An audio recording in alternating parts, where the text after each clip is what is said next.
The stream is up. Stream is up. All right, nice. I'm just gonna link it in announcements. Got it.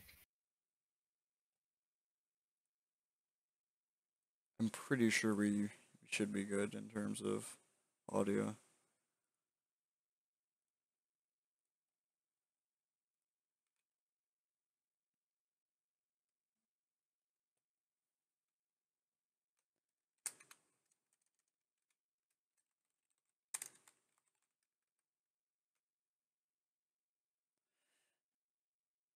Okay. So welcome. This is the WorldDstroyer podcast, patented actually. Don't steal my shit. Let's So patent it yeah, now. Nice. it's patented. So today with me I have Fairest and I have Inu, and the topic of discussion is, well, I essentially plan on talking about or giving an overview of the kind of the evolution and how everything has changed over time and the growth essentially of the data mining and hacking community with the Souls franchise, and this spans across all games. So All right. I have some points I'd like to go over. Inu is not going to be talking over voice chat. He's going to be talking over actual chat. So just as a little note. So I guess I can start off with a bit of history, a bit of backstory. So essentially, whenever I first started out in the community, I was, let's see, it was late 2015 is when I first started out. I began with Dark Souls 1 because up until because where I started with the Soul series back in 2012, up until that point, I had been strictly console. I hadn't moved over to PC at that time, but in 2015, when I shifted over to PC, I kind of blended the idea of being able to manipulate the game in whatever fashion I want with one of my favorite franchises. So put two and two together. Holy shit!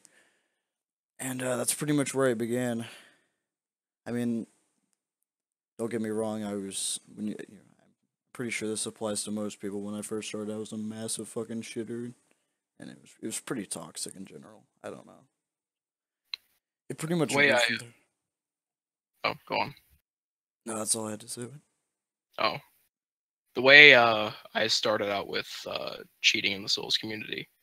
I had played through 1 and 2 on my 360 back in the day before I had a PC. Mm-hmm. Uh, I actually started cheating on Dark Souls 3 first.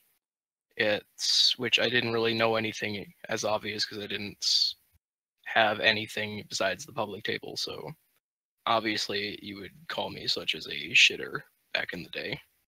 Mm. I think You know, that's just yeah. I find that a lot of people start out that way, but I mean, not necessarily because some people go into it with like a bit of background experience from other games or whatnot. I was not in that situation, but you know, yeah, I didn't have anything in coding related stuff, so it was all completely new to me. people go into the cheating community with varying backgrounds and shit. I mean, you might occasionally get like the rare computer science major. Then you're talking some serious shit, and live up to expectations. I don't know, but shit, what the fuck? It's also another reason, Inu. I also kind of ran into people just increasing their HP and doing stuff like that. In 2013, I think I was still on, well, yeah, I was still on PlayStation 3. And I think the only reason I had encountered anybody was like that was through save editor cheaters on PS3. Very rarely, actually, I think, but I had seen videos online and shit. I thought it was They're really interesting and appalling, but I never really was too interested. they were quite common on Dark Souls 360 version. Like Yeah, once every other invasion. It's getting kind of annoying. yeah, I remembered. back from what like I hadn't gone too into exploring that kind of shit because I didn't like I wasn't too aware at the time, but it was pretty much mostly just infinite HP scrubs and shit in the forest. Pretty not really that like advanced level shit, but I mean that's pretty much what people could do at the time on console. Yeah. I What think do you that's think? how you go. Oh, no, no, no. Go on. I was gonna like bring something up. I think that's changed nowadays though, or at least with certain specific people, because of lexicon with demon souls. But Hmm. it's got more advanced. What do you think is the current state and like quote unquote like shitters in Dark Souls now? Like, what makes a shitter? I think that a shitter is kind of well, I feel like I usually I think I usually like to compare it to how I used to be in terms of I don't know, it might even still be prevalent now. But I used to have like this mentality in my mind that was like I think a lot of fucking people had that. It was like you watch a single Malcolm video, like, oh shit, I want to be just like that. I want to do that cool shit. That's crazy shit. And so you start exploring. But I think what defines a shooter, like in terms of like fundamentally and knowledge based, is when you get to this point. Because like I've met people who are in like they're at different points of the spectrum. But I think that what really makes you a shitter is if you like well, you have to have a certain level of knowledge about the game, but like not to the point. There's like there's like a minimum cap, I guess you could say. I don't know what said cap is referring to, but it's kind of like you experience, I guess.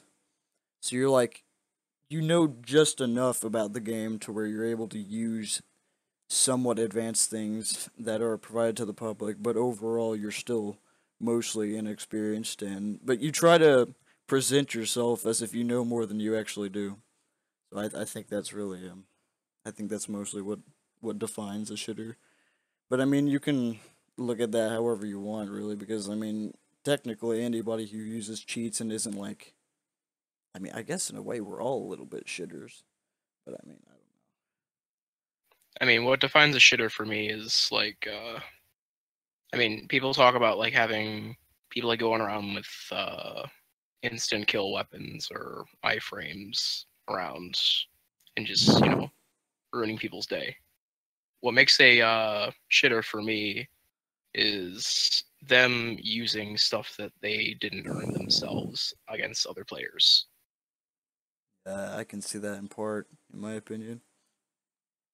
Yeah, so something like the whole scare Malcolm did about the Concords and Yeah. like them banning people. I think that Like you so, like if someone did that like nowadays just to try and scare people, and they didn't earn whatever tool that you had to do that, that'd make them shitter, I guess. yeah, that's actually kind of a good point. I feel like another way you could be considered a shitter is if well, another action that could consider you to be a shitter in my opinion is if you're following in the footsteps of somebody else without trying to put in any originality to yourself or what you do. Like the people who fucking oogle over Malcolm and try to replicate his actions. People like trying to be 2016 Malcolm, and when they finally get it, they think they're good.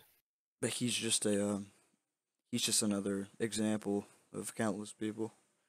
But like I think that the reason he doesn't he receives more publicity and more attention than other people is because he's not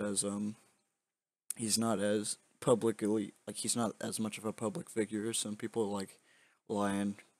But then again, Lion I think is only popular through stream snipes and shit, and that's how people. Unless you, well, I mean, like speaking from the point of view of someone who is not a part of the inside community and doesn't know about shit like TGA. But I think that's I think there's different things that you can do to consider yourself in that field. I mean, coming from an outside point of view, like outside the cheating community, if you're just like looking at cheaters in general for Dark Souls, Yeah, Malcolm is undoubtedly one of the most popular ones because he does the most publicity stunts, I guess you could call them. Yeah, I would consider them to be publicity stunts, though I feel like it's mostly for his own gain. Really, I don't know.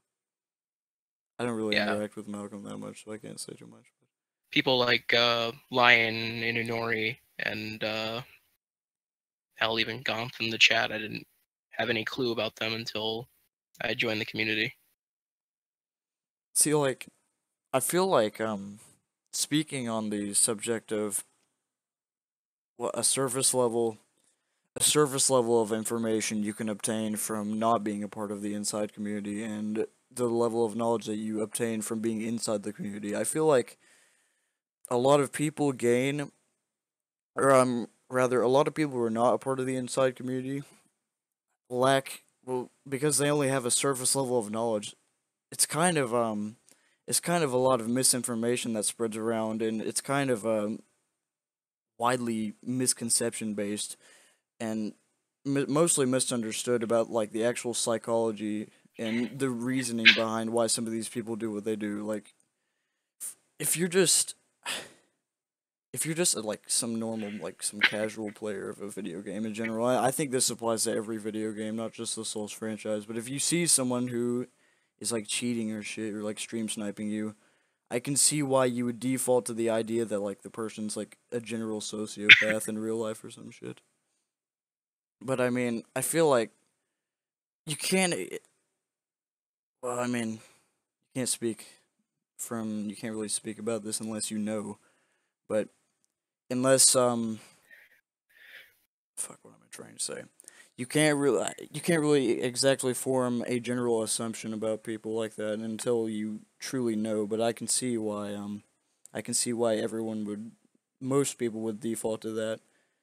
But like a lot of these people who are in the community who do stream sniping and shit, like you might think that they're just truly hateful or just terrible people, but a lot of these people only do it for publicity stunts. They don't do it with the moral intention in mind.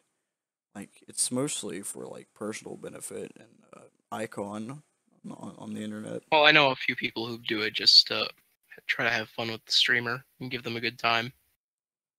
Like, uh, I know that I did some snipes that I just didn't feel like recording it for like my own thing. I just wanted to get the streamer to laugh a bit because he was like feeling down and all that. I can see why, but I've noticed that a lot of people, well, depending on who it is, people will do different things to the streamer, or just people in general. I mean, whether it be, I think that a rare thing to see in the community, which is actually the basis for what most people like refer to as, or in terms of what they think about people who stream snipe and shit in general. Pretty much no matter what you do is you rarely find someone who's stream sniping somebody or anything specifically with the intention of harming them, like in terms of what they're doing. And it's mostly all the other above, because not everybody is just does it for the sake of harming another person through a game, but it's mostly because of publicity and other shit like that. Well, people mainly just want their attention when they stream snipe. Like they'll tend to go after bigger streamers so they can get more audience. Yeah, like whether it be publicity, I mean, you can gain like people attain their own personal gain through different mediums, like whether it be to piss off the streamer and gain publicity from that, or to gain notoriety for being a quote unquote fun hacker, as some people say. But I mean, I think it all revolves around the same general idea, and it's pretty uncommon to find someone who intentionally wants to hurt somebody else. So yeah. Yeah. Uh, so what do you think is the current state of the community itself? Like with all the stuff that's been going on? Well, Like, I know a couple people who've been making tables for different games. Like, I know that Lion makes tables for like almost every game he gets across. any game he like gets his hands on. And Coinsworth is making tables for the Neptunia games, as well as Loki doing a Darksiders 2 table. What do you think about that? I think that people are just mostly expanding off of what they've learned. Well, partly and learned. Oh yeah, I've noticed line. I could fix that. I think it wraps around, but I think that people are just mostly expanding off of what they already know. Because, well, I mean, not necessarily, but because as we talked about before, some people go in with previous knowledge, and I mean, I guess they're just going to try and expand their knowledge. But some people, I can imagine, would take what they've learned from cheating in the Souls community and would probably take advantage of that. My voice is cracking like shit. But yeah, I think it's mostly expanding their horizons in terms of how the community is doing nowadays. I think that it kind of died after Dark Souls 3 kind of died. Because, I mean, well, there hasn't been any new games to cheat in. So, I There's guess, certainly still been a lot of drama. I guess that, I think that what I just did made it worse. Hold on a second line. I don't know what the fuck is wrong with this shit. I'll That, wait until you're that, done. that looks better. I think it just wraps around. I could make it span across the entire bottom all the way to the actual chat. I know like some of the things that like other people in the community have said to others is kind of childish in my opinion. Wait, what the hell? Like I don't know, just telling people that they're worthless and all that. I have And like not been aware of that. not been aware of it. No, it's What's been been going on? happening around. I occasionally see it, but I don't like saying stuff about it. I think that the problem with this, well, it's like kind of unrelated. I think that the problem with this is that it wraps too early, and so I need to expand the actual size of it. Cannot tell. Uh, I don't think there's much that I can do. I guess talk in Oh, short bursts, if possible. yeah, that would probably help. Uh, so what about the people who like just would rather stick with the Dark Souls 3 table? What do you think about them? What do you mean, like, just for all games? Like, all Souls games, like, whether it be a port of the Dark Souls 3 table, like the one for Dark Souls 1. No, like people who just like they either don't feel like ever moving away from a certain table in whatever game, whatever Dark Souls game. They don't want to bother making their own stuff. What do you feel about them? I guess you could split those people into two categories: shitters and just casual cheaters. Which I guess technically a casual cheater is also a shitter, but there are some people who just use CE for their own benefit. So I guess I can see why, but I don't think a casual cheater can be considered a shitter. I mean it really depends on what they do. It's all action based, I find. I mean, what a casual cheater in my mind would be is just not doing anything malicious online, so to speak. Like they just sure they'll like create a build and all that. Maybe drop some items that might label them as like a cheater in the community's eyes, but that won't make them a shitter because they aren't doing anything to affect the online play. Yeah, I can see that, I think. Uh yeah, not much I can do about the chat box. So, let's see here. Uh I'd like to go over some of the impacting events that have taken place that has to do with both the community itself, like inside, internally, and also to do with like the surface level reactions and effect that has taken place on the Souls, like the people who just play Souls games and have witnessed it from an outside point of view. So now I don't have because I started in 2015. I don't exactly have that much background with people like vocal fag and shit. People who were back in the early days of like games for Windows Live, Dark Souls 1. But I do know that those people, I mean, I know that they're gone now mostly. They kind of fucking disappeared. A lot of them, anyways, not a lot. I know Malcolm is from like early 2013, I think. I But believe folks, whatever his name is still working on stuff. but so I guess I can really only give info from 2015 forward because that's when I know. But essentially, 2015 onwards. Let's see. At the time that I joined the community, I think Malcolm was still doing his shit. I'm talking a lot about Malcolm this stream. I don't know why. I guess he's really fucking. I guess he's just a major key point because he's kind of where I got into shit. But essentially, he was still messing around with Dark Souls 1 at the time. He had moved on. I remember very specifically because when I had gotten into cheating in Dark Souls 1 at around the end of 2015, um, like I wasn't able to get that into it for long because Dark Souls 3 came around in, I think, March 2016. So a lot of people who were previously in like Dark Souls 2 and shit moved on. Oh, by the way, Dark Souls 2 was really unique for me because I mean that came from like or that brought about a lot of iconic people that may or may not necessarily cheat anymore today like uh fucking Albino. I think Albino doesn't really cheat, if I think. I think Tall Geese also went into Dark Souls 2, but I most know of those Tallgeese people has been doing some stuff. I've most heard some things from him. Alright, go on.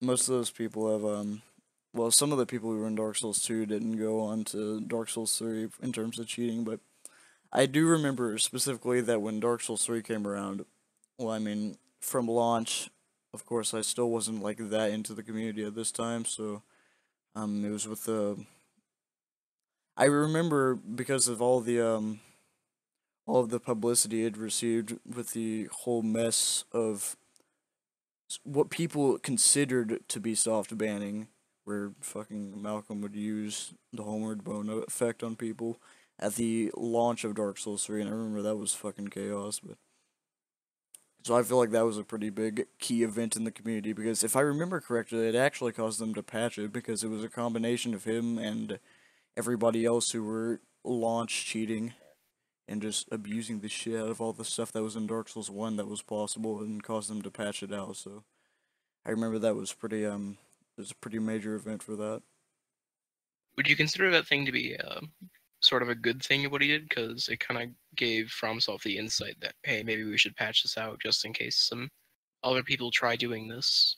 I mean, I don't know about a good thing, but I will certainly commend everyone who participated because if you can get fucking Miyazaki to take action for something that you're doing in one of his games, that's a pretty big fucking accomplishment because you can guarantee with his pool of money he's not going to do jack shit unless something is really serious to him. And I guess in this case it was his lack of people to make him more money. So congratulations. But yeah, that was a pretty major event. God damn my voice. I remember when I got into cheating in Dark Souls 2, I met up with this British friend of mine that I still talk to now. We just started cheating at the same time, and he kind of like taught me like all the basics and all that. Like not scripting, but just the way around the tables. Yeah. Did you have like someone like that? Not exactly. I think I got into it by myself with the public table. Now, Copper Copper is interesting because I think Copper came around in 2017, I think it was, or maybe 2016, I don't know. It was pretty late. I think I had moved on from Dark Souls 1 at the time. But I remember Copper came around, and originally I thought he was like a major shitter, but I mean, Copper's pretty cool, honestly. I mean, he might have been a shitter back then, I don't know. But I know he, Copper was in the community well before I was, because I remember seeing him when I first joined. he certainly knows what he's doing now, at least. When did you join Ferris? The community? I joined the CE community on September 3rd, What year? last year. So 2016. Not fucking 2000. Goddamn. September 3rd, I 2017. still keep on thinking it's 2017. I have not moved on with time yet. It's alright. But so you joined in pretty late then. Yeah, I joined in pretty late, so I wasn't able to catch up on all the fun stuff.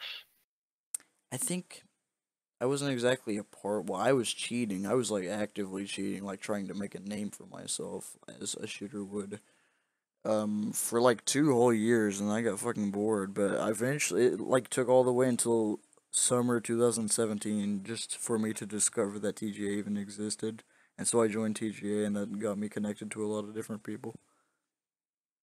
I know, like, when I first started using CE, it was around June of that year, but I didn't join TGA until the 3rd of September. I think that well, so essentially, I think I pretty much quit cheating in modern day, mostly. I don't really cheat anymore. I used to be like, well, before I had any connections with the community, um, I would just, well, when I was cheating, back when I was cheating in Dark Souls 1, I mostly, the fuck? Hold on a second. I just received a notification on YouTube for my own fucking stream. What the fuck? That is very bizarre. Okay, never mind. Uh, besides that, I pretty much have just completely quit cheating. But before I actually quit, fuck, I don't remember what I was saying. Okay, never mind. Fuck that. Moving on. I actually haven't quit cheating. Like, I took a few month break because I had some stuff going on, but I've recently gotten back into it. Like, I've started making a table for, like, my own table for a game, like, with my own scripts and ASM and all that, with the help of a couple friends of mine. I see. So, in terms of in terms of like a timeline of events for the actual community, from spanning from Dark Souls 1 to Dark Souls 3 in modern day, present day, how do you think the community has grown over time in terms of what like the methods and shit that people do when stream sniping and just in general and shit, and like what people Well, have done? I can't really say anything about Dark Souls 1 because I've never gotten into actual cheating in Dark Souls 1, Hmm. nor was I interested in watching such things. Like, I know Malcolm and a couple of others were just going around Oh with no, fire surge, egghead curse, and that. hold up. Copper just got here. Copper. Well, Oh, fortunately, we haven't been up for that long, so you can technically join in. Oh shit! I just realized something. I forgot to add Edu to the title. Fuck. Hold on. I can change the title. It's not too late.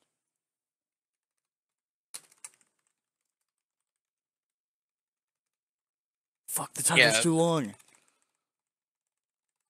yeah, I'd agree. Anu. The stream sniping has kind of stopped since nothing's really interesting anymore, and all the interesting stuff is usually just held by people who don't like sharing, well, giving it out, like all that. I wouldn't really say sharing, I would say showing it off. Such stuff like Havoc's bullet spawn. You don't really see that now because they don't like sniping. Bullet Spawn was a great meme. I think. It's kind of sad that it died though, but I think people just stopped caring about trying to get it. I don't think anyone could manage to get it. That's why they stopped. Right. And seeing the same old snipes with like Link, Slayers, and all that just kind of got boring for a while. There's a fucking train. Hold on. That is loud as shit. Give me a second.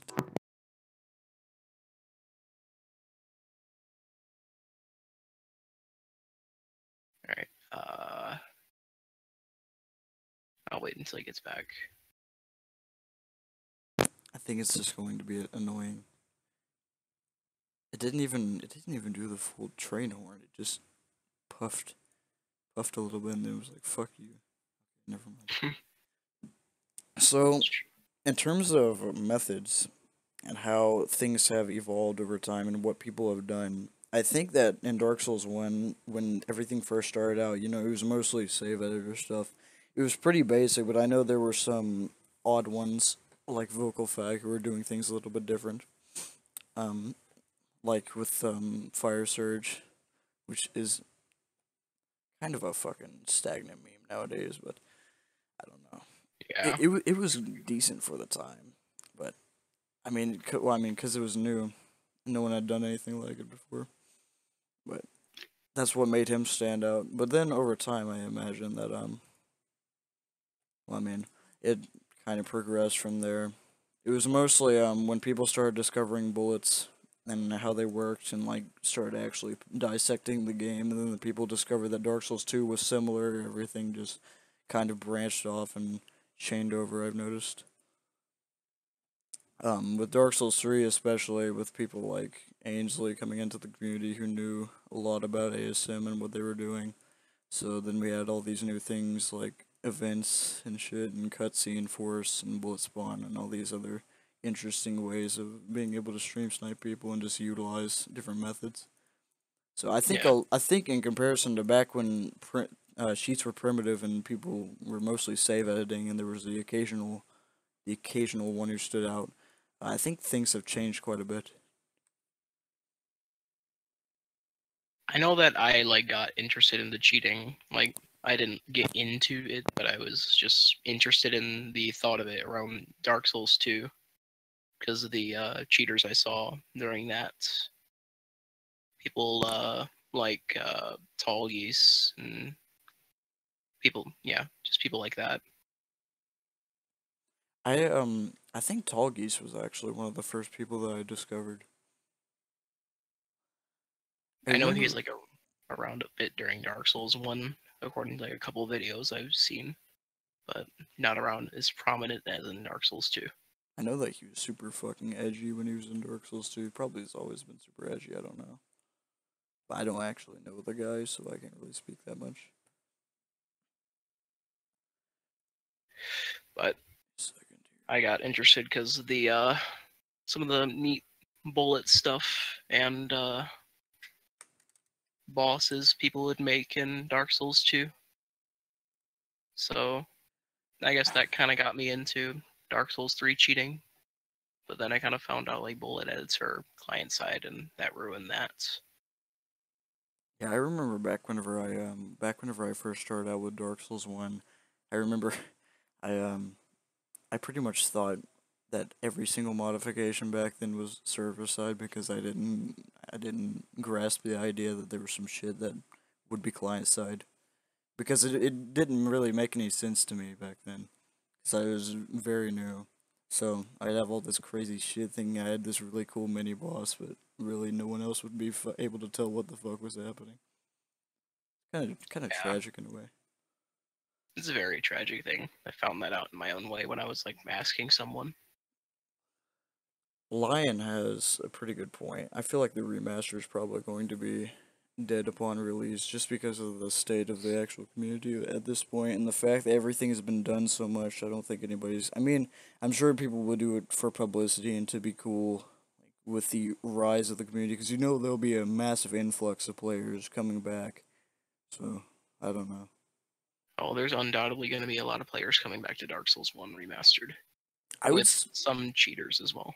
I would say it would be a good opportunity, and I have said this before over chat in my server that I'm pretty sure it would be a good opportunity to cause a massive fucking stir over Reddit and shit, because the fucking ignorant people who use Dark or like who browse Dark Souls 1 Reddit all the time and make posts about fucking insane hackers that broke all their shit. The same regular people. It could be a situation like Dark Souls 3, but I can't say for certain. The main thing I'm curious about actually is how are most of the cheaters going to actually do all this stuff if they've only really relied on like table stuff? Like, I Yeah. know writing to pointers is, sometimes people do that and they feel like they've done something, but it's Dark Souls 1 Remastered. There's no table for it. How are people going to get that, like, aside from if they already know what they're doing? Something I'll be able to pay close attention to now that I'm at this point where I can be very attentive with the community and I can closely observe because I'm actually a part of it now. Or at least I consider myself to be a part of it.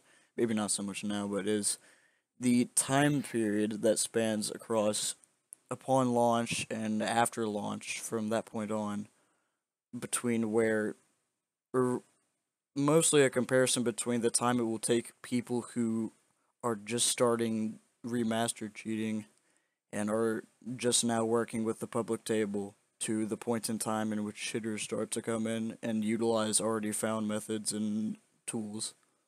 Because I wasn't there to observe the chain of events for Dark Souls 3, but I'm pretty sure there were people there actually right off the bat, so I think something that plays heavily into that is the rate of information gather versus cheater quantity. So if something's more available, if there's a massive supply and there's not so much demand because a shitter is okay with what he has as long as it's at least a little bit out there. I'd say there'll probably be quite a bit of shitters in Dark Souls Remastered. I don't think there's going to be a lot of shitters in Dark Souls 1 Remastered, because, like, a shitter won't be able to find anything in my eyes. Like, they only rely on the stuff they've been given, and since it's a new game, they don't really have anything to give. Like, sure, they can find the health address pointer and all that, and, lock it and say, hey, I'm a good cheater. But other stuff like, say someone finds Curse Dagger on launch, I doubt a shitter would be able to find that. Curse daggers. I think that with the CE forums basically getting fucking nuked like it did, I don't think it'll be as available. But I'm sure people will be looking, and I'm sure it won't be hard because I don't know if Ikaru's going to be creating a GitHub for it on like at least a little bit after launch, or maybe even before launch if there's like early availability. But I highly doubt Agroove's going to make a table for it. He's not really been in any Dark Souls related stuff, and he's moved on to his own things now. In fact, the only people who've ever contacted him is, I think, Pavok. I guess yeah, I think Pavok's the only one in contact with him right now, isn't he? Yeah, That's why Pavok has added shit to the Dark Souls 3 table. Rarely, but he has. But I mean, I guess if that's the case, like if Igro really isn't planning on doing anything, I guess it could also be a scramble to see who can compile or port all of the pointers to the new table. Because I mean, it'll if they're going to remaster Dark Souls 1, they're probably either going, oh, I swear to fucking God, if they copy Dark Souls 3 and they work with Dark Souls 3 because it has a better engine, fuck, they'd be working in reverse again. It would be like what they did with Dark Souls 1 where they go from 1 to 3 and it's shit. But besides that, I'm sure because it'll probably just be a clone of the previous game. So they probably won't be that far off offset from the original. But something I'd like to know is how many different things are going to now be server side, if any at all, and like what are the changes going to be in terms of like I wonder if it'll retain all of the cut content from the original. I'd say there'll uh, probably be at least a little bit of cut content from things that they were going to add to the remaster, but they just didn't. I believe the engine for the Dark Souls 1 Remastered is still going to be the Dark Souls 1 engine. The Switch gameplay actually confirms it. Switch gameplay. Are they actually porting it to the Switch? They are. Yeah, that's kind of gross. Yeah, Dark Souls on Switch, ew. But the network test for it actually is the Dark Souls 1 engine. That could be inbird test on TGA. You have to cheat on the Switch in order to surpass that point. Cheating on the Switch, yeah, good luck with that. But But I wonder if they'll just completely fucking botch the remaster and it'll cause everyone else to not come. the way I see how Dark Souls 1 Remastered is going to go, like cheating wise, is that I know that the members of Ulasil will create their own thing and leave it to their own and not give it to anyone else. Somewhere down the line, some random cheater who knows how to find pointers and stuff like that will compile a very bare bones public table 3 months after release or so. Shitters will then flock to that and just rely on stuff in there. Yeah. I guess I can see that happening. I mean, if anybody's able to even scrounge it's more like if anybody cares to put in that much effort. I feel like it'll. I feel like there will probably be a lot less cheaters that went to Dark Souls 3 than there are in the remastered. I Yeah. don't know though. I guess we really can't tell until it comes out. Yeah, that is true. I'm just speaking from my own insight and a few others. Let me see here. So, uh, I'd like to I want to talk about the situation with because I don't know if any of you know, but there's been situations with the private servers for Demon Souls. I don't know if you heard about that, but there's actually been cheaters in Demon Souls. Oh, is that so? Yeah, on PS3. I think there's actually just currently one guy. I don't know if they've resolved any problems he's created though. But I don't really feel like it's that impressive to be able to cheat in Demon Souls on PS3 because, like, from what I've been able to tell, he's been doing shit like invading people in Demon Souls and instantly killing all of their NPCs and bosses like you would do in, like, Dark Souls 1 or shit. But That sounds a very basic thing. I feel like if that's on console, normally that would be kind of impressive, but I mean, it's Demon Souls. It's dead, literally officially dead, killed by Atlas, and it's even still barely running on a private server. And this man or this person, I don't know who they are, is putting an actual effort to cheat. I feel like it's kind of like lowest of low. Not morally, I don't give a I shit what you mean, do on Demon Souls, but I mean, why would you spend so much effort if it's fucking dead? you could kind of respect him in a way because he's like taking his time and effort to cheating on a game that he likes. Yeah, you get a point, but I mean, it's still like I feel like that could also be a bad idea what he's doing because if the game is like if the community, like the online community is like basically standing on wooden sticks by this point and has no foundation and is just only running off of one person private server, I feel like that's not a good idea for like the actual community because if you're going to be doing that regularly, you could accidentally literally kill the community because there's not enough support for it and it's just one person and if someone's going to cheat on a private server, there's nothing that they can do. I mean, that's not necessarily entirely true because UV, the person who operates the main server for Demon Souls, could technically pay close attention to those and provide like direct moderation to their actions and ban them, which they have.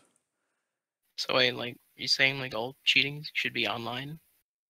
Like, people aren't. I mean, like, I know people like do stuff online and all that, but like, people can do it offline as well.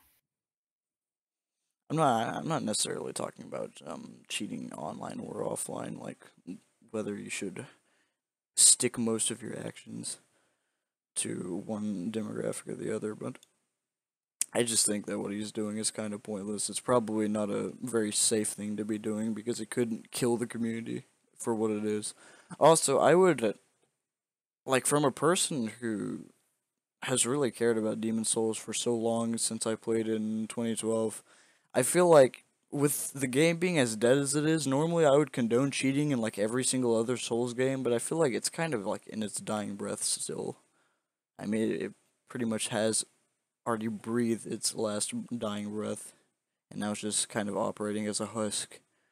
So I feel like by that point, just you kind of gotta reach a stopping point. Like I would condone it if it wasn't so dead, but it's just kind of, I don't know. It's to the edge of where it should have. It's to the end of its rope. Probably should just be a good idea to move on. I don't know. Yeah, I wouldn't really know like much about Demon Souls cheating because I never really got into Demon Souls like regular, even for like regular play. You knew about.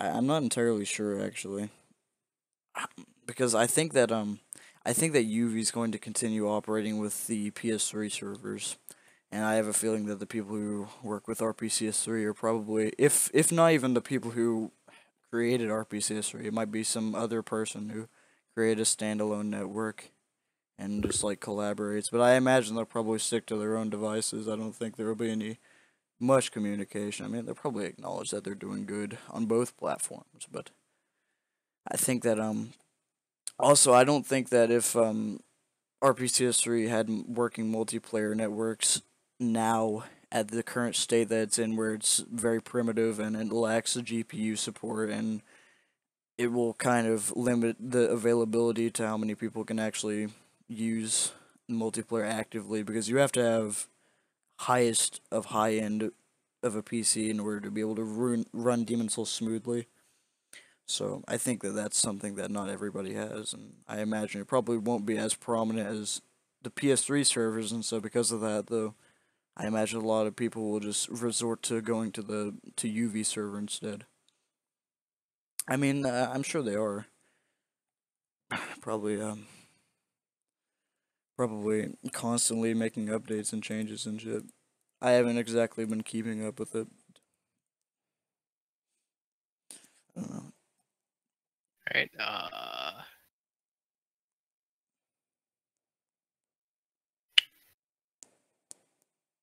Is there something else like good to bring up?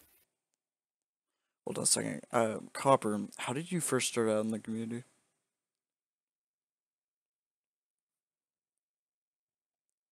Yeah, it's actually kind of interesting. I didn't really know. I don't really know much about like how you started out Copper.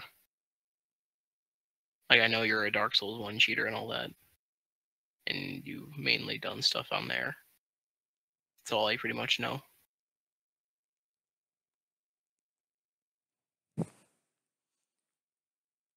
I feel like Copper and I are kind of in the same boat, speaking from my point of view. Because, I mean, we were both very active in Dark Souls 1, and then we both got completely bored of it because it's just been exhausted to shit. I mean, there's not really much you can do, anyways. Stream sniping just got boring without new shit. I mean, that's also pretty much also what happened with stream sniping in general with Souls games, is if there's nothing, there's not new available tools, and or Yeah, like new things that or methods that you can use. I imagine yeah. it Stream probably would. snipes tend to get boring when you use the same stuff over and over again. Mm. That's why I don't really do much snipes anymore because I still try and figure out new stuff to use. Unlike like some people who just use the same thing over and over. So we've talked about the cheat engine and the hacking and like, well, yeah, we've mostly talked about the cheat engine and the hacking community and the franchise across most games.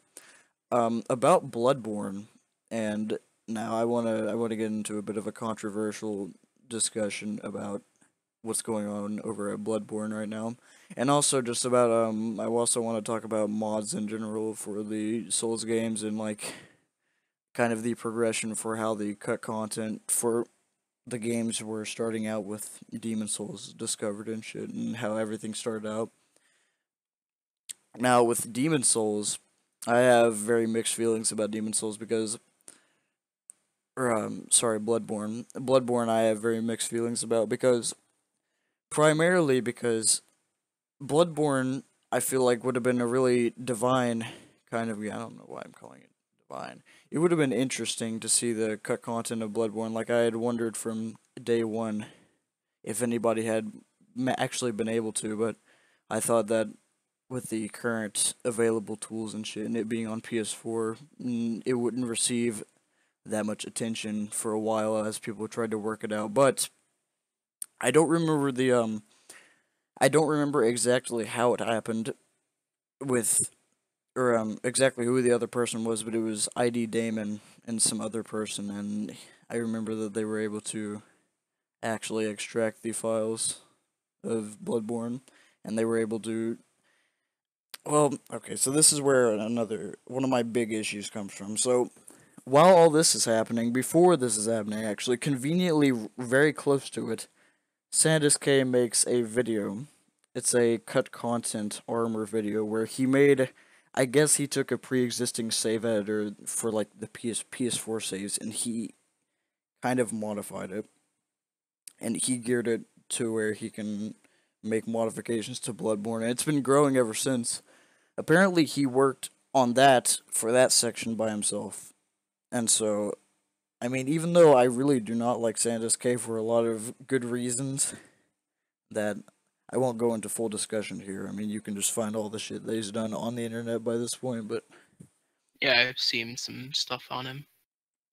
so I generally find Sandus K pretty toxic, but I do acknowledge that he does know what he's doing a lot in a lot of cases, though he tends to be more of a leech than a person who actually puts in actual effort into finding the things that they have found out. But he did that for he did the cut armor showcase.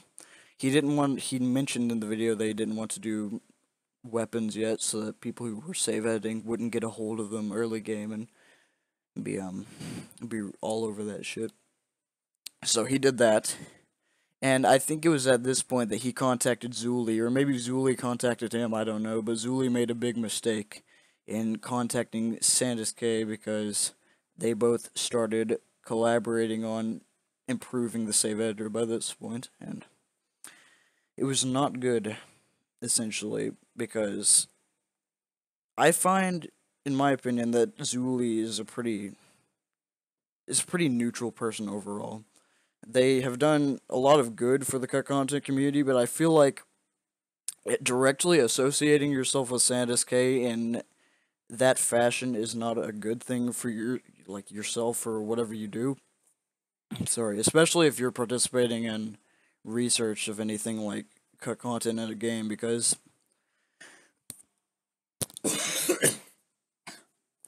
sorry, I what mean, what I've noticed is, well, I guess you can take the whole situation as a whole as an example, because the way it worked out was they worked on the save editor for a while, so they were technically able to change their Chalice dungeon IDs, and they were able to discover that. But when ID Damon and the other person and whoever else participated in helping released their information about Bloodborne, it kind they I remember ID Damon specifically sent all of the files to directly to Sandus K, and that I feel like that was definitely not a good thing to do, because the first thing that Sandus K did, if I remember correctly, was sorry, he uploaded a video about it, which in a way is good because he made the information public, but in a way he was also essentially taking a fraction of the publicity that ID Damon I feel deserved personally. I feel like well, you go. I mean, if he, I mean, making it public like that and just showing off the stuff is fine by all means. I mean, I don't know if he like credited the person or not. I haven't seen the video myself, but I personally find like the people who worked on the save editor for it, like Zuli, for example, like I don't know much about her either, but I know that she advocates for like offline cheating and all that, and just showing off stuff like cut content items, and I think she's great for that.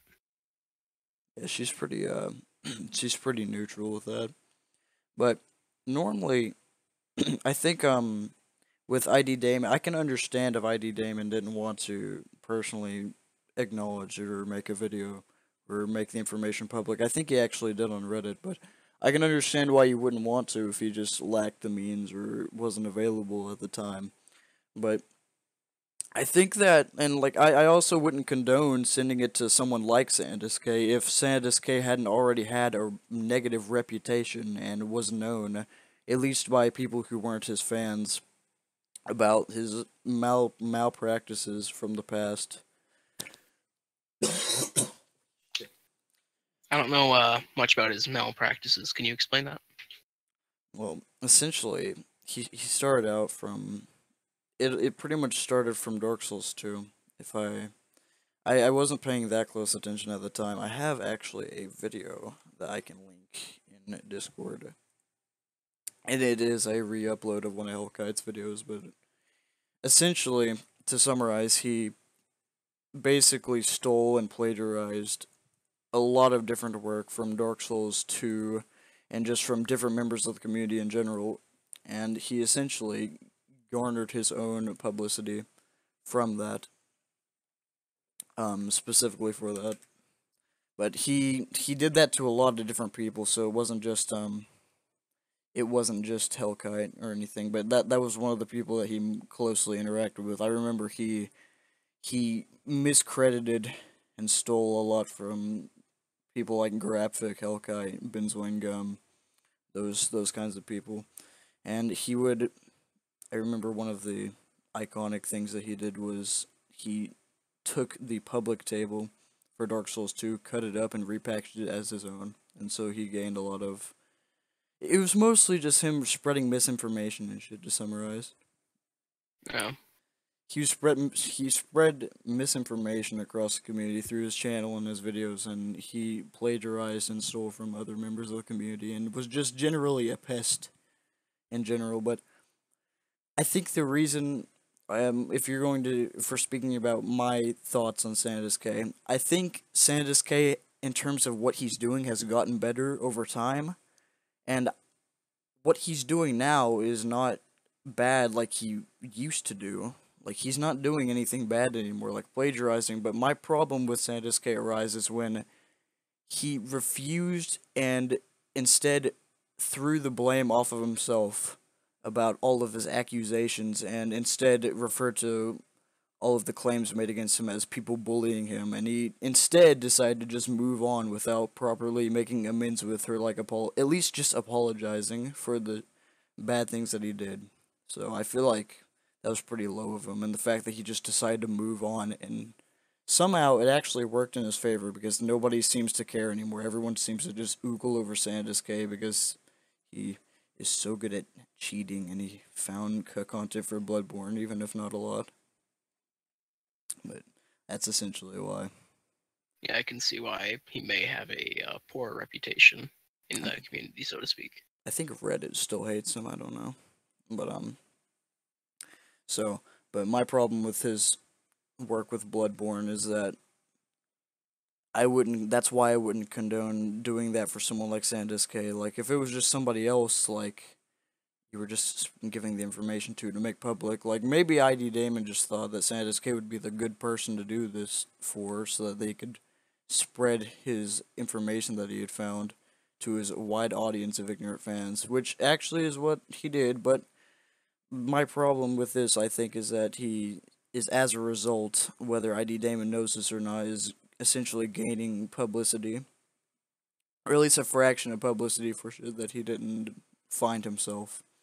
And I think Sandisk knows this, but I think ID Damon is just either too naive or just trusts him. Maybe he just didn't want to be public and wanted someone else who wanted someone else to post it so they can get all the publicity while they just stay in the background. I mean, having like publicity like that can be good and bad, sort of. Are you referring to? You're referring to this person. Wait, who are you? Who exactly are you talking about? Lance McDonald. Lance McDonald. I know a Lance. I don't know if it's Lance McDonald though. I know he's done I've seen shit. like I know he's done things in Dark Souls 3, but I I've seen think. like one of their videos. It's actually pretty cool. Oh no, this is the guy who made he made some of the Bloodborne cut NPCs like actual. He gave actual footage for that and made it public. Now this Yeah, I is think I've somebody. This is somebody that actually is doing good shit. I feel like this is the kind of content they should be doing. Now, Santa's K's style of content, although it is well made, I will admit he does like he imports some of the models into 3ds Max and shit, and he has it in a very cinematic fashion. It's interesting, but I don't know. I feel like this guy is doing good. But that's pretty much what I think about Bloodborne as a whole. I don't really like the situation that it was in. I mostly just wish that somebody else had found some of Bloodborne's cut content and not Santa's K. Or well, I mean that's pretty much what happened, but I essentially just wish Santa's K would have stayed away. But my bad. Yeah, that's pretty much just how I feel about that. Now, in terms of how everything was revealed to the public in terms of cut content, the kind of the process in which everything was discovered, starting with Demon Souls, which I personally find the most interesting, was I'm pretty sure it was Gibbed. I think Gibbed was the person who started out with Demon Souls, and he kind of glamorized all of the wacky shit that he had found. And Gibb knows what he knows what he's doing. Gibb's pretty experienced of a person. I think I've spoken to him in a stream before, but he does know what he's doing. He hasn't streamed in a long time, but I remember initially he might still have it, the debug menu for Demon Souls, and that's how he was able to make a lot of updates to the cutting room floor page of Demon Souls. And wait, maybe I'm remembering this wrong. Is there even a TCRF page of Demon? Okay, that's besides the point. Point is, he had the debug menu, and he was able to show off a lot of the characters and objects that were unused. And so that's kind of how that garnered traction. So I strongly commend him for that. But in terms of mods, I don't think Demon Souls ever really received that much attention. I know that he accessed the Northern Limit and he streamed that, and that was pretty great actually to be able to see that. But when Wolf came around, now when I first discovered Wolf, it was like also in 2015. I think Wolf is fucking great. Honestly, he knows exactly what he's doing. yeah, Um, I've heard a lot about what Wolf has done, but I haven't really researched him myself. Like I know the Dark Souls connectivity mod, that was a great thing. Yeah, that pretty much fixed the entirety of Dark Souls 1 as a whole, and so he's pretty much the Yeah. greatest supporter of Dark Souls 1 in terms of actually improving the game. Well, from a multiplayer standpoint. Stuff I also find interesting about the mods of Dark Souls 1 is I believe there's a video released about a green tearstone ring that someone actually created in game. Mm, yeah, I think I know who you're talking about. I can't remember exactly who it was. I don't think that Like, I'm pretty sure they just I don't think it was that complex what they did though. like it wasn't modifying any other item in the game. It was just like actually creating a new thing, and that's kind of pretty cool to me. I feel like they probably just added a new item to the param and changed the icon and shit and what it did, which I think is pretty interesting. But I mean, I think you can do that. You can do that with actually a lot of things. You could do that with characters also. Although you need to decrypt and unarchive all of the animations and shit. And you'd also need to find a way to convert a 3D model to an FOVR file for the actual character model, and then you need to sync up all the animations and shit, and that just sounds like it'd be a lot more complex. Anyways, a Yeah, little bit off topic. Um, But so that was Demon Souls for me, and that's pretty much what I observed happen. I observed. I know that Wolf did quite a bit of good work with Demon Souls, and he actually branched that over and did a lot of good work with Souls games as a whole because he created a lot of the parameters for the Souls games, specifically branching off of Demon Souls.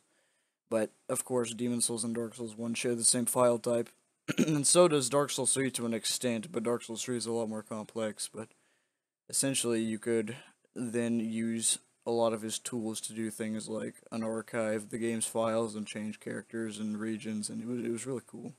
That's partly how the overhaul mod for Dark Souls 1 is being made. Still, actually, I don't know why they're. I personally don't know why they're still working on that because it's pretty ancient. I think by this point, Dark Souls 1 is, Yeah, but also it's about to be dead. It's about to be dead because the remaster. yeah, it's a bit too late for them now, But yeah, considering. I know he was pretty beneficial. And Um,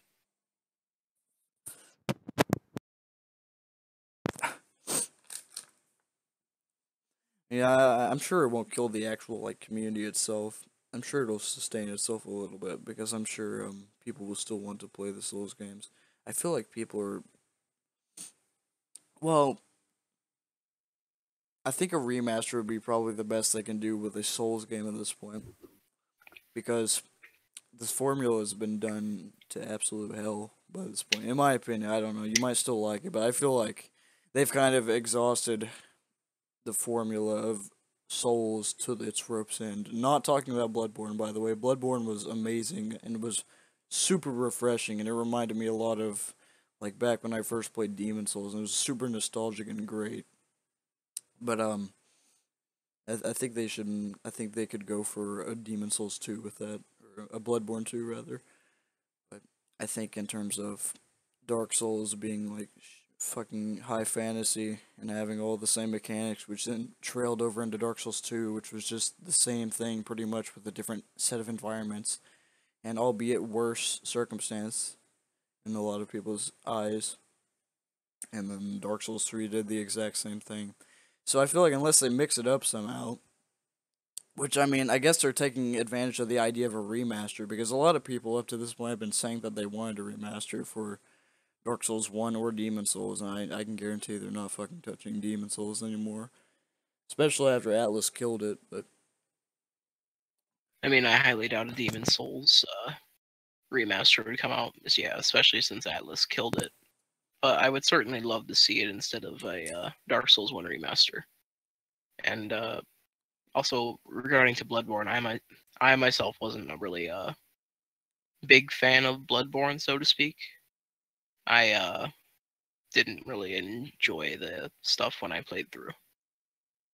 I mean, everyone's entitled to their own opinion. I personally thought Bloodborne was really good, though. I don't know. Everyone to their own. But,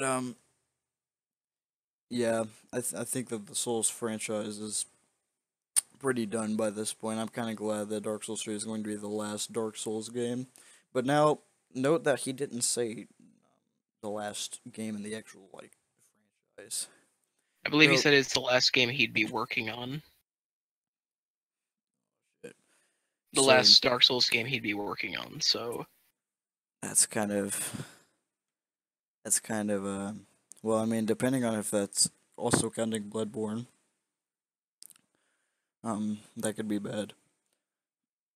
Now, with Scholar and Scholar of the First Sin, I know B Team handled both the remaster for that also.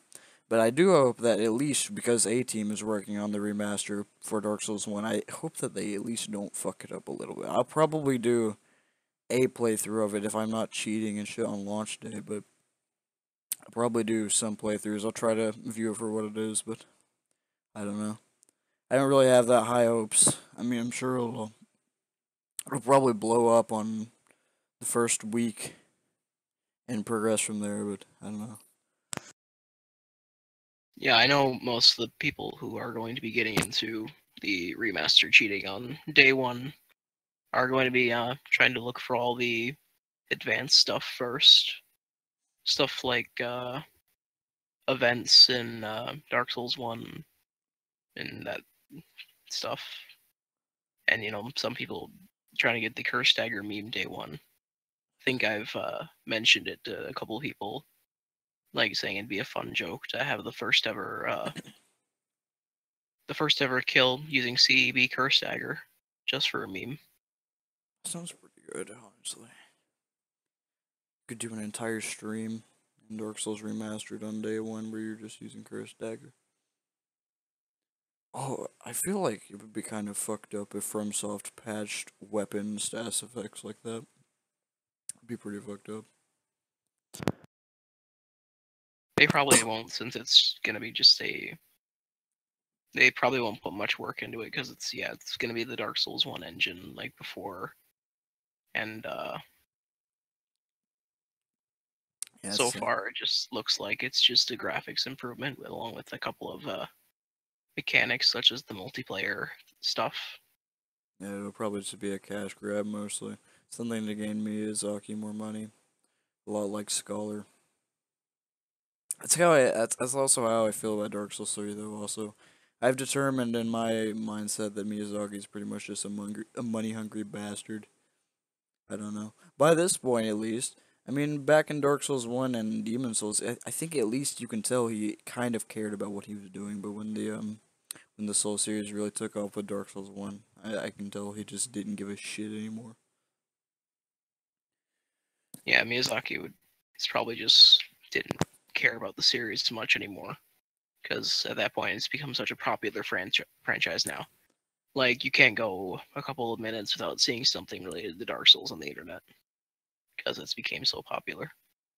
Yeah, pretty much. I think it was with the idea that where Dark Souls 1 was essentially pioneering. Well, that's not necessarily true because there have been other games before that were pioneering the idea of like something extreme difficulty but heavily rewarding due to success before that. But I guess I don't really know what it was about Dark Souls 1 that gained so much popularity and publicity because of that. But I guess it was just something so specific, I guess, and just something was about it that a lot of people liked. I know that the PvP and the multiplayer aspects were great cause for that. I find most of the Dark Souls 1 PvP just tends to be like merry-go-rounds, so to speak. Just going around in circles. uh, But that's just my own little opinion on it, but that's probably not what. That's probably like for another time. I spoke with because the last podcast I did was a PvP related podcast. I did that with Unda at the beginning of this week, and I was talking when we were talking, we spoke about like things like instant backstabs and shit, and we were predicting how those aspects of gameplay would change and evolve and shift over time with the new remaster, but I feel like they're going to retain a lot of those old mechanics because I'm sure people liked those for what it was, and the people who didn't do PvP in Dark Souls 1 and instead moved on to Dark Souls 3 and other shit. I mean, there were also some people who like Dark Souls 2 PvP. I think I personally enjoyed Dark Souls 2 PvP quite a bit because I thought it was really satisfying, but I don't know.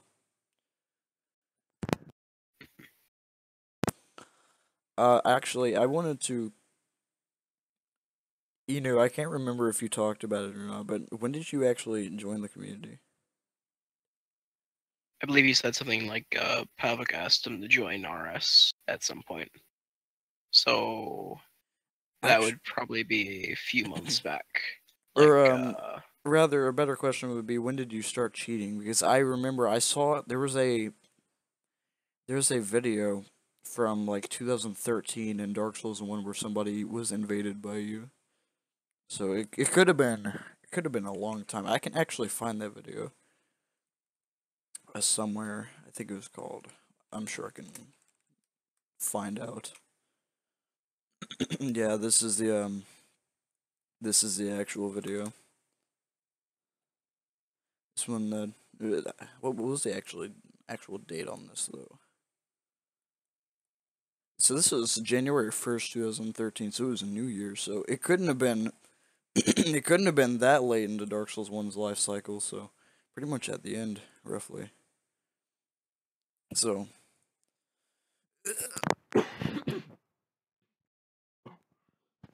Holy shit. Okay, my bad. I haven't seen that video before. It's kind of interesting. I recently discovered it. So, but yeah, that's probably what you're talking about. But do you know how long exactly it was, or like, do you have like a specific time period? Because I'm interested in knowing. Because if that was January 1st, 2013, then it surely have been at least a little bit before that.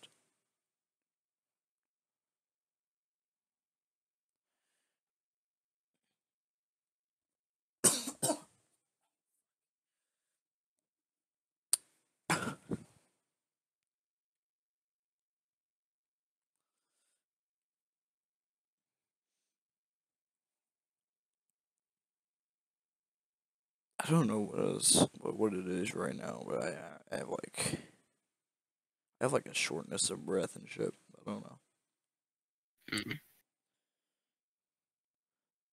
So I mean I guess it's pretty safe to assume you've been around for a while, judging by that video at least. So I don't think I really have much else to say. Ferris, if you have anything else you would like to talk about or copper, you know.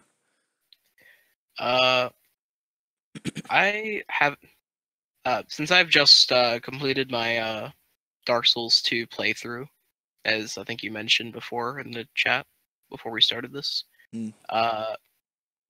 I actually decided that I was gonna start making my way on cheating. So, how's the cheating like?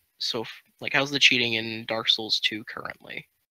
I'm pretty dead actually. Well, that's not necessarily true because I know Malcolm and Loki went back to Scholar for some reason, even though Scholar's dead as shit. But Scholar's actually pretty active. I've gotten really, a lot of invasions when going through. Like someone who's like trying to do an Ouroboros build on me. probably just dead for me because I think I'm banned. Yeah, it's banned. Your account's probably banned, but Crying. yeah, that's something that's puts a couple of people off with Dark Souls 2 cheating. Yeah, that's what deters me from Dark Souls 2 cheating is that the bans are permanent. That's absolute shit.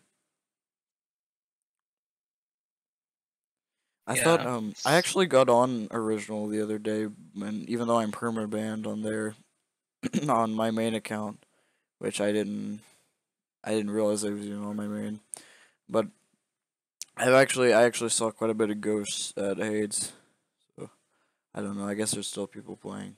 Probably not a lot though. Yeah, I don't know like much about the original because I think the last time I played was 4 or so years, maybe 4 or so years ago. I don't know. I was like really young when I was still in the original Dark Souls 2. But in current day for Scholar, there is still a lot of people, so it's hardly from dead. Yeah, Although I don't think you'd find much cheaters on it, I like got on. as of right now. Yeah, I got on Scholar recently. Actually, I don't know. There was. Well, I wouldn't necessarily consider them a cheater but they were banned because I'm banned on my main account when I got on Scholar the other day. There was quite a fuck ton of ghosts on the Iron Key Bridge, but there was some person who actually invaded me, and it surprised me because I'm banned. I guess somebody looks for invasions while perma banned. I have no idea why. It's kind of sad, really. I mean, it could be that they don't know they're banned because in Dark Souls 2 the ban message doesn't display, Yeah, you got a point. so it's impossible to know you're banned unless you test it with another person. Otherwise, you could just think it's bad network. Has anybody tested the Because I remember you talked about with Dark Souls 2 there being checks for your save file done every time you log in. Has anybody tested the evasion method that we hypothesized about, where you could just delete your save file before you get back on and then restore it? Or actually, I don't know about restoration because you would have to log in for it to reload. Seems like it'd be kind of tricky. By the way, with Dark Souls 1 burger flipping, you're going to want. Let's see, where the fuck is it? It's Gravelord Great Sword Dance, I remember. I'd say it'll probably be the same ID list. Gaunt, if you would like to have the bullet. Shit, hold on. I wonder if they'll, I wonder if it'll be 64-bit instead of 32-bit this time around. Probably. Though I don't know, they might not change that, they might just leave it alone. Maybe. I But remember, you go ahead. oh no, go on, go on. I was just going to say, I remembered that, there isn't much you can do in Dark Souls 1 in terms of, like, all the shit that server said. You can do things like throws, but nothing too outlandish. You can I haven't seen much throws in Dark Souls 1, and I don't think there's been any throws achieved in Dark Souls 2, even when someone's made a param patcher for it that's private right now. Havoc, who is actual Jesus, came to Dark Souls 1 a little bit before Copper and I quit, and he leaked to us a bunch of useful shit. Ricky also, like item spawn and a throw param helper, which is really useful, by the way. I'm sure you can actually find that publicly somewhere, which is unfortunate for the mass amount of shitters, but it's pretty useful, actually. You could probably find it somewhere public knowing Havoc. The only problem is that I have no idea why, but Dark Souls 1's throws are area restricted for some reason. Even though Demon Souls and Dark Souls 3 did not have area restricted throws, I have no fucking idea why. That seems like an odd thing to do. It is very odd. It probably has to do something with a PC port or something. I don't know why.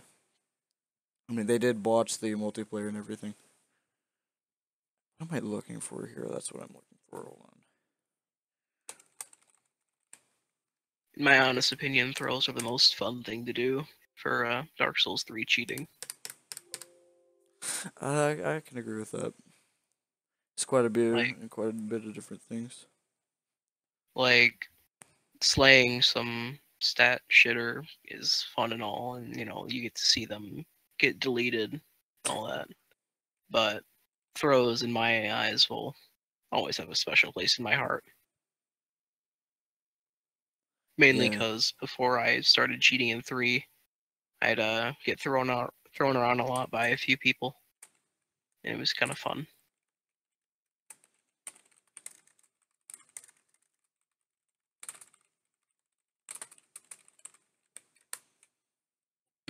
That's what you need. Good luck. But yeah, I don't think there's I think that about wraps up all my points. If anybody would like to make any last minute topic discussion or um any ideas, that'd be nice. Mm. If not, I guess that we can end it here. So thank you, Unfairest, Copper, and Inu for joining me on this one. Uh, that was pretty much all I have to say. We went over everything that I wanted to lay out, and I got what I wanted out of this. So thank you. No problem. And yeah, thank you all for watching.